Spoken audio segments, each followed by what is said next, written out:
Last Wednesday, Kimi K3 changed the industry. It released a model which is basically one-third of the price of Claude Fable 5, and Anthropic may have an issue. They may have a big problem.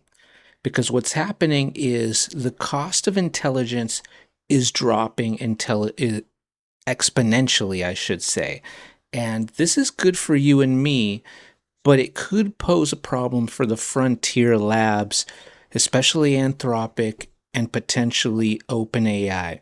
In this video, I'm going to dive into what just happened. Claude Fable 5 is back permanently, but there is a catch.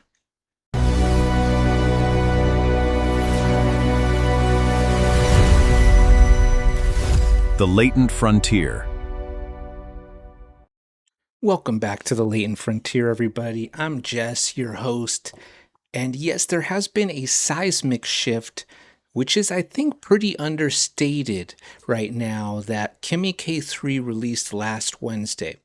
What's the big deal about this, you'd ask? Well, the big deal is that it's almost as good as our frontier models here in America in many ways. And in a couple ways, it seems to be better, especially with regards to front end, like design, UI, etc. In most other respects, it's not quite as good as Fable 5 or ChatGPT 5.6, but it's getting close, pretty close. And this is going to be really bad for Anthropic, potentially. I'm not saying it's necessarily a huge issue for them yet, but you can bet that they are definitely in deep talks about this. And while it's not a code red, most likely, for them and for OpenAI, I would say it's pretty damn close, because this is changing the frontier. This is changing the latent frontier. And let's take a look at why. Basically, you're paying about a third of the price for Kimi K3. Now, it is a Chinese model. There are concerns with that, but it's open source. That's the other beautiful thing about it. And that's the other reason it's really going to change the landscape, not only because it's cheaper, which is good for us as consumers, but it's going to change the landscape because I think in about a week, all the weights of the model are going to be released to the public. And that means just about anyone and their brother, any corporation, is going to be able to use those weights and basically use that system or that LLM to create their own Kimi K3 type model, perhaps distilled with their own company's information, etc. So soon we're going to have, that's basically bringing the floor of intelligence up around the world. So with Fable 5, it's back. And this is part of the reason it's back in the Anthropic sub permanently, is because Anthropic knows they can't afford to have a subscription now that doesn't even include a top model, because who would really want to pay for a subscription if you're not getting access to one of the top models?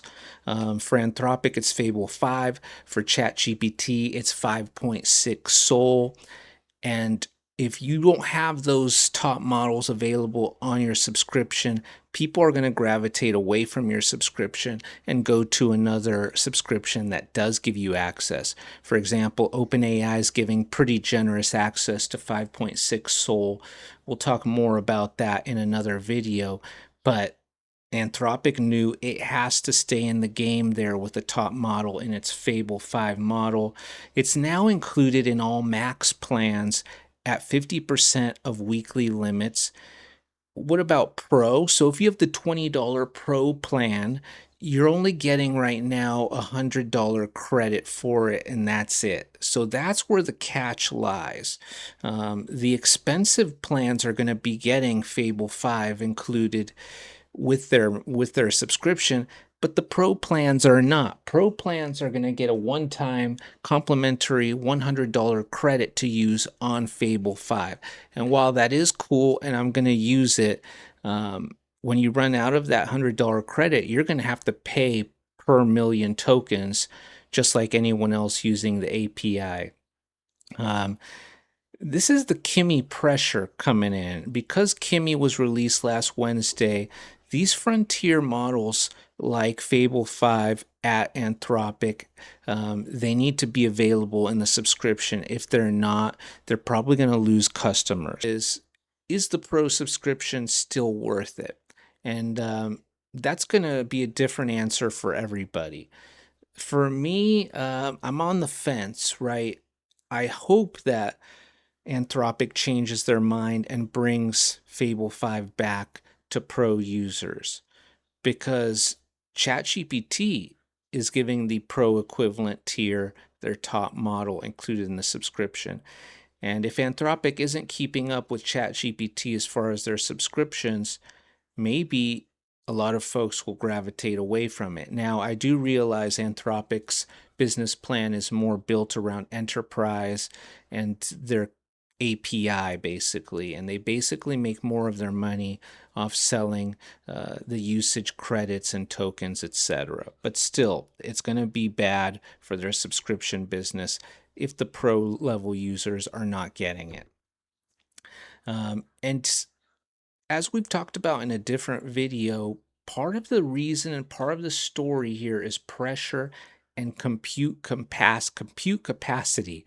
Um, Anthropic made a bit of a mistake, and you maybe you've seen these videos from Dario circulating where he said, I think it was about a year ago, he said he had no way of knowing how quickly this business would grow. So he didn't want to overinvest in compute like OpenAI did.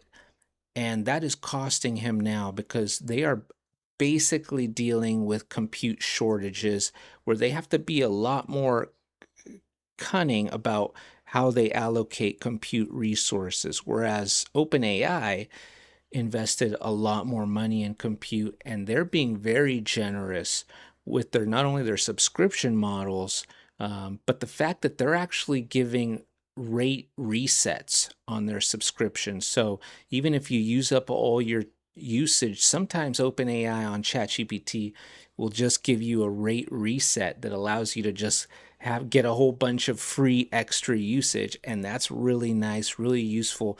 It's actually happening right now on ChatGPT. So if you have the ChatGPT subscription, get in there, do some work with it. Don't save your subscription usage. Get in there and start using it because they're going to give you some extra usage right now if you're really in there and using it and running out of your usage. So this is here. I'm going to give you a little breakdown of just how much Kimi K3 is, and this is what's causing the pressure to Anthropic and potentially to others like ChatGPT. So for Fable 5 input, it's $10 per million. Kimi K3 input, it's $3 per million. So that's less, that's about 30%, right? So it's about 30% of the cost or 70% less to use Kimi K3 for input than if you look at the output. It's a similar difference at $15 to $50 for the Fable 5 output. Pretty big difference, huge difference.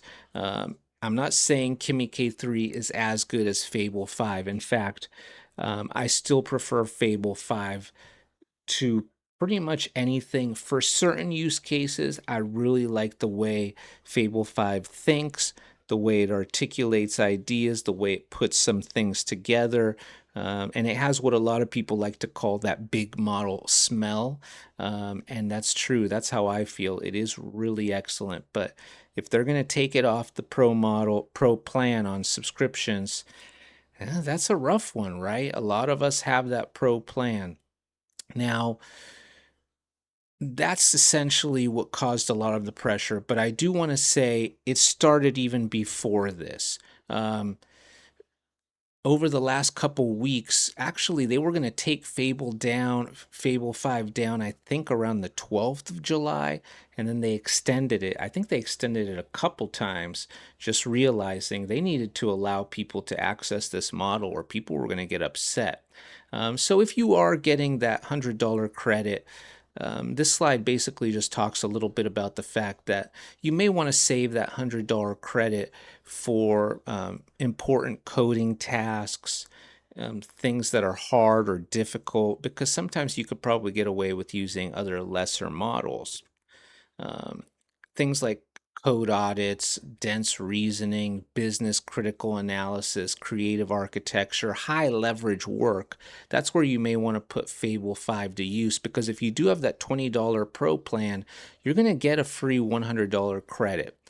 Well, I shouldn't say free, because you're paying a $20 monthly fee, and this is what they're giving you as an olive branch to appease you, because they're taking it off the market in the subscription plans for pro plans, right? If you have the other higher up plans, you're going to still be able to use it in Anthropic's Claude, which is great if you have those higher plans.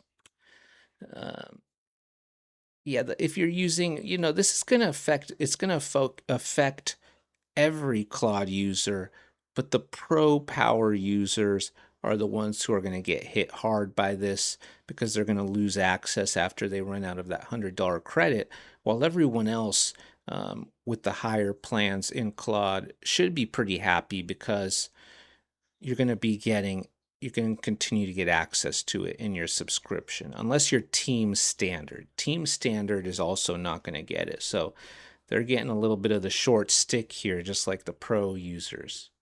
Um, and I am going to make another Claude video soon. Some of you may have heard of this thing called JSpace for Claude. Anthropic is doing some research. This is really weird stuff. It's really wild stuff, and it's the type of thing I'm really intrigued by, that's showing that these models are essentially, they have a workspace for thinking, almost like a subconscious mind, where they're thinking through things um, before they really start to talk about them, right? A model can show the surprising internal structures. Doesn't mean they're necessarily conscious. Not really. It's not proof of consciousness, I should say. But it is proof that there is something we didn't quite understand, that we didn't know about these models. They have what's called an internal workspace, or a J space, that is intriguing at the least. And Anthropic released a paper. If you want to go dive into that before my video, definitely check it out, because it is pretty groundbreaking stuff. And it's the type of stuff we like to dive into here at the Latent Frontier. It's basically changing the way we think about reasoning, and the way we think about how these models are reasoning, and their internal workspace, what they're now calling the J space for these models. In the end, this is going to be good for everybody, because, like I started the video out by saying, intelligence is becoming more affordable, and is actually, intelligence wants to be free. So eventually it might be free. That'll probably be a little while before we get that, especially the top tier intelligence. But essentially what we're seeing is these open source models are coming out faster, harder, competing more so with the American frontier models. And while I still think the American frontier models are ahead, these open source models are getting pretty good, right? They're getting close to the frontier. And this is going to drive prices down. It's already driving prices down, and we're going to see that accelerate. So this is really exciting. If you really want more AI updates about the frontier, the latent frontier of where this technology is going, subscribe and like, comment and let me know. Are you yourself using Claude? And do you have, if so, do you have the pro tier, or do you have one of the higher up tiers? Because I'm curious your thoughts and how you feel. I'm Jess, guys, from the Latent Frontier. This has been a short update, and I will see you in the next one.